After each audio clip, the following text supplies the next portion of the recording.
El florecimiento de la vida es un fenómeno cotidiano, pero ¿qué nos hace tan afortunados en la Tierra para que podamos celebrar la vida todos los días? ¿Por qué no sucede lo mismo en ninguno de los planetas conocidos? Una de las diferencias más notables de la Tierra con respecto a otros planetas es su respirable atmósfera y su temperatura.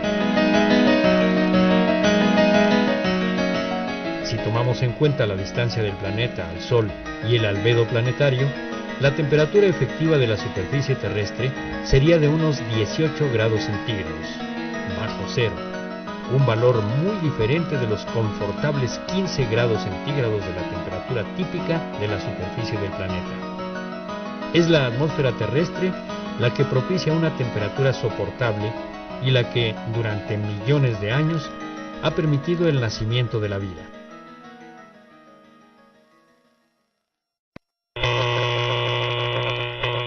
Todos los objetos, al calentarse, emiten radiación electromagnética. Mientras más alta sea su temperatura, más enérgica será la radiación. Vistas como ondas, mayor frecuencia y menor longitud de onda tendrán. La atmósfera terrestre es prácticamente transparente a la luz solar. Una tercera parte de la radiación solar que llega a la Tierra es reflejada de vuelta al espacio. El resto es absorbido por su superficie. Al calentarse, la Tierra emite radiación infrarroja de menor energía, invisible al ojo humano, pero a la cual la atmósfera no es transparente. Una parte de esta radiación es absorbida por la atmósfera y las nubes, otra parte escapa al espacio. La atmósfera se calienta a su vez y reemite radiación térmica infrarroja en todas direcciones, aumentando la temperatura del sistema climático.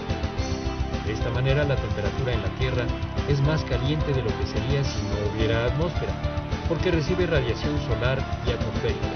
Así, el calor se mantiene aún de noche cuando no llegan los rayos del sol. Cuando se empezaron a estudiar las propiedades que hacen que nuestra atmósfera sea tan habitable, no se encontró mejor analogía que un invernadero. En realidad, lo que pasa en la atmósfera es lo que pasa en un invernadero. Al calentarse el aire, tiende a subir y es reemplazado por aire más frío. Esto se llama convección.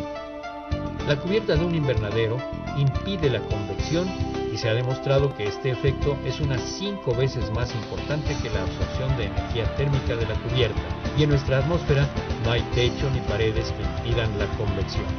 Así que, más que un efecto de invernadero, lo que sucede en nuestro planeta es un efecto atmosférico provocado por las características particulares de nuestra atmósfera.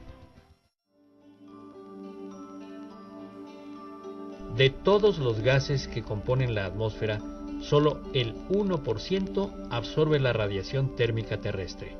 Es decir, solo este minúsculo porcentaje es responsable del llamado efecto invernadero, por lo que los gases que lo provocan los llamaremos gases de invernadero.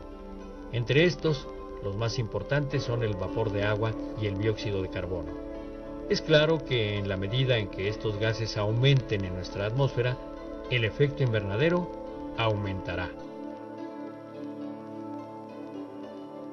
El caso del ozono es muy interesante por el doble papel que juega.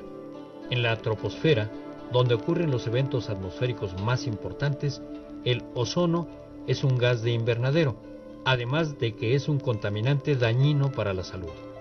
En cambio, en la estratosfera, el ozono bloquea la radiación ultravioleta. La contaminación ha provocado que disminuya el ozono estratosférico, que es vital para la salud humana, y se incremente el nocivo ozono troposférico. Otros ejemplos de efecto invernadero planetario los encontramos en nuestros planetas vecinos. Marte tiene una atmósfera muy tenue, insuficiente para mantener una temperatura a niveles aceptables, y además su atmósfera no puede filtrar los letales rayos ultravioleta. Es un ejemplo de efecto invernadero al mínimo.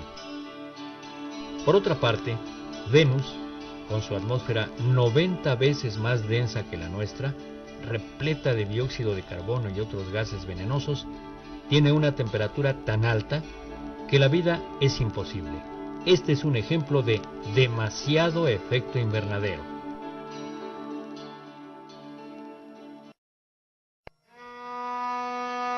En los últimos 400.000 años, las cantidades de dióxido de carbono en nuestra atmósfera han oscilado en periodos de 100.000 años, en correlación directa con los cambios de temperatura, pero siempre se habían mantenido dentro de los mismos límites.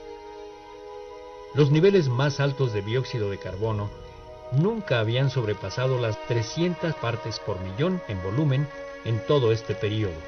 Pero a partir del siglo XIX, cuando la humanidad aumentó la quema de petróleo, gas natural y carbón mineral y aceleró la destrucción de los bosques, que son sumideros de dióxido de carbono, los niveles del mismo han llegado a las 370 partes por millón. En un siglo se ha alcanzado un registro que nunca se había alcanzado en 400.000 años. El efecto directo en la temperatura típica de la Tierra ha sido un aumento sin precedentes al que se le ha llamado calentamiento global. En los últimos 100 años, la temperatura típica ha aumentado medio grado. Se calcula que, de seguir las cosas como están, aumentará en un siglo entre 2 y 5 grados más. Comparado con lo que cambia en un día de verano en la Ciudad de México, parece poco, pero a gran escala, la temperatura típica rara vez ha pasado de 1 o 2 grados en períodos de 10.000 años.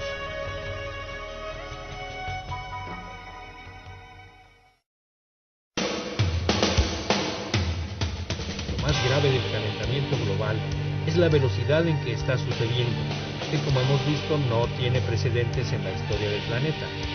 Las consecuencias son imprevisibles, pero entre lo que se ha estimado y lo que ya está sucediendo es que los polos se derritan más rápidamente y en consecuencia aumente el nivel del mar, lo que a su vez provocará inundaciones. Además, al evaporarse mayor cantidad de agua, se refuerza el efecto en la atmósfera. Aún hoy en día, con los numerosos estudios y escenarios que se han desarrollado, no es fácil predecir las consecuencias. El fenómeno no es simple, pero lo que es seguro es que la alteración del clima tendrá consecuencias en la forma de vida en la Tierra. Nuestra Tierra, que, gracias a la atmósfera y al efecto invernadero, es un paraíso apacible, podría convertirse en un infierno incompatible con la vida si es que lo permitimos.